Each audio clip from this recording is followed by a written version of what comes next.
எசேக்கியேல் 16:9 நான் உன்னை ஜலத்தினால் முழுக்காட்டி உன்னை இரத்தமர ஸ்நானம் பண்ணுவித்து உனக்கு எண்ணெய் பூசி சித்திர தையலாடை உனக்கு உடுத்தி சாயம் தீர்த்த பாதரட்சைகளை உனக்கு தரித்து கட்ட மெல்லிய புடவைகளையும் மூடிக்கொள்ள பட்டு சால்வையும் உனக்கு கொடுத்து உன்னை ஆபரணங்களால் அலங்கரித்து உன் கைகளில் கடகங்களையும் உன் கழுத்திலே சரப்பணியையும் போட்டு உன் நெற்றியிலே நெற்றி பட்டத்தையும் உன் காதுகளில் காதணையையும் உன் தலையின் மேல் சிங்காரமான கிரீடத்தையும் தரித்தேன். இவ்விதமாய் பொன்னினாலும் வெள்ளியினாலும் நீ அலங்கரிக்கப்பட்டாய். உன் உடுப்பு மெல்லிய புடவையும் பட்டும் சித்திர தையல் ஆடையுமாயிருந்தது.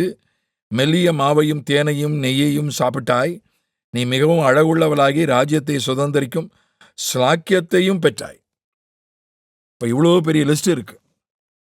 முதல்ல ஆண்டவர் இந்த எருசலேம் என்கிற இந்த பெண்ணோடு அவமானமாக இங்கே சொல்லுகிறார். அவளோடு ஒரு உடன்படிக்கை பண்ணி அவளோடு ஒரு நாயகன் மணவாளன் என்கிற உறவை ஏற்படுத்தி கொண்ட பிறகு முதலாவது அவளை சுத்திகரிக்கிறார். ஜலத்தினால் முழுக்காட்டி இரத்தமர ஸ்நானம் பண்ணுவித்து முதல்ல சுத்திகரிக்கிறார். கடைசியில தான் கிரீடம் வருது. 12ஆம் வசனத்தினுடைய கடைசி பகுதியில தான் உன் தலையின் மேல் சிங்காரமான கிரீடத்தையும் தரித்தேன். 13 கடைசியில தான் போட்டிருக்கு ராஜ்யத்தை சுதந்திரிக்கும் ஸ்லாக்கியத்தையும் பெற்றாய். கிரீடம் ராஜ்யம் அது கடைசியில தான் வருது. இந்த கிரீடமும் ராஜ்யமும் வர்றதுக்கு முன்னால இவ்வளவு ப்ராசஸ் இருக்கு, இவ்வளவு ஸ்டெப்ஸ் இருக்கு. எடுத்த உடனே கிரீடம் வேணும், எடுத்த உடனே ராஜ்யம் வேணும் அப்படின்னு பலர் அவசரப்படுகிறார்கள், துடிக்கிறார்கள். முதல்ல சுத்திகரிக்கிறாரு, அதுக்கப்புறம் எண்ணெய் பூசுறாரு, அபிஷேகத்தை குறிக்குது. அப்புறம் அபிஷேகம் பண்றாரு.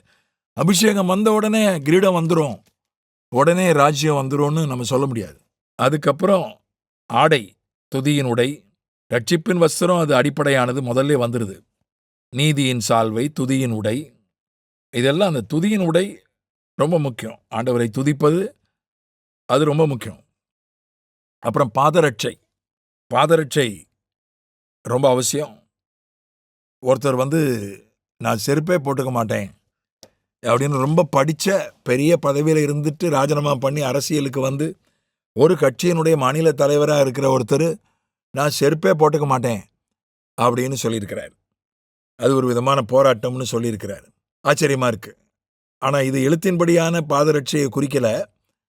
இதுக்கு ஆவிக்குரிய அர்த்தம் உண்டு. நம்ம எபேசியர் 6 படிக்கிறோம். ஆயத்தம் எனும் நாம் ஆயத்தம் ஆகணும்.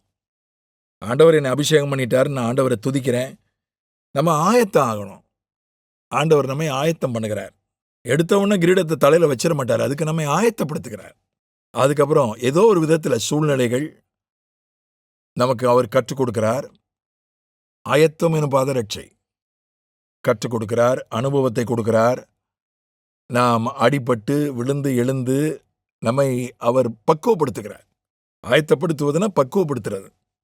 ஒரு ஆயத்தம் தேவையில்லை. ஒரு தோசை சுடுவதற்கு கூட அந்த அரிசியை ஊற வச்சு அது மாவு ஆட்டி அதை புளிக்க வச்சு தான் சுடுறோம். நம்ம கடையில் போய் வாங்கினா கூட அவங்க எப்படி செய்கிறாங்க, அப்படி தானே செய்கிறாங்க. அவங்க ஆயத்தப்படுத்தி தானே கொடுக்குறாங்க நமக்கு. அதனால் ஆயத்தம் என்பது ஒரு அவசியம். அதனால் ஆயத்தம் இல்லாமல், கற்றுக்கொள்ளாமல், பக்குவப்படாமல் கிரீடத்தை ஆளுகையை அடைய முடியாது. அப்புறம் பார்த்தீங்கன்னா அப்புறம் தான் அலங்காரம் வருது. ஆயத்தத்துக்கு அப்புறம் தான் அலங்காரம் வருது. ஆபரணங்களால் அலங்கரித்து கைகளிலே கடகம், கழுத்திலே சரப்பணி. கழுத்திலே சரப்பணி கூட ஒரு விதமான அதிகாரம் தான். அது ராஜாவினுடைய அதிகாரம் இல்லை. ராஜாவுக்கு கீழே 2வது 3வது எடுத்தவன கிரீடத்தை தலையில் வைக்கிறது இல்லை. முதல்ல கிரீடம் சூட்டி இருக்கிறவங்களுக்கு கீழே வைக்கிறாரு நம்மளை. 2வதா 3வதா? ஏன்னா தானியேலுடைய கழுத்தில் 3வது அதிகாரியாய் தானியேலை நியமிக்கப்பட்டான். அவன் கழுத்தில் சரப்பணி போட்டாங்க. அது ஒரு 2வது கட்ட 3வது கட்ட அதிகாரத்தை குறிக்கிறது. முதல்ல கொஞ்சம் அதிகாரத்தை கொடுத்து பார்க்குறாரு. 1 தாளந்தை கொடுத்து பார்க்குறாரு, 5 தாளந்தை கொடுத்து பார்க்குறாரு, 2 தாளந்தை கொடுத்து பார்க்குறாரு. ஒரு அதிகாரம், ஒரு குறைஞ்ச அதிகாரம், கொஞ்சம் அதிகாரம் கொடுக்கப்படுகிறது. அது மட்டுமல்ல, மெல்லிய மாவையும் தேனையும் நெய்யையும் சாப்பிட்டாய். நம்முடைய ஆவிக்குரிய ஆகாரம் நல்ல ஆகாரமாக இருக்கணும். நல்லா ஜெபம் பண்ணுவாங்க, நல்லா வேதம், நல்லா பாட்டு பாடுவாங்க, நல்லா இசைப்பாங்க, நல்லா நிர்வாகம் பண்ணுவாங்க, நல்லா போய் ஆத்துமாக்களை சந்திப்பாங்க. வேதத்தை ரொம்ப கற்றுக்கொள்ள மாட்டாங்க. அப்படி சிலர் இருக்காங்க. எனக்கு தெரிஞ்ச ஒரு ஊழியக்காரர், நல்ல ஊழியக்காரர், படிக்காதவர், கிராமத்திலேருந்து வந்தவர், செத்தவங்களெல்லாம் உயிரோடு எழுப்பியிருக்கிறார். அவர் ஒரு ஸ்தாபனத்தை, அவர் சபையில் போய் நான் பேசியிருக்கிறேன். அவர் ஏராளமான சபைகள் அவருக்கு உண்டு. உலகம் முழுவதும் வருஷம் ஒருக்கா உலகம் முழுவதும் போவார். இங்கிலீஷ்லாம் அவருக்கு பின்னால் கற்றுக்கொண்டது தான். அவருக்கு இங்கிலீஷ்லாம் தமிழே ஒழுங்காக வராது, கிராமத்து தமிழ் தான் பேசுவார்.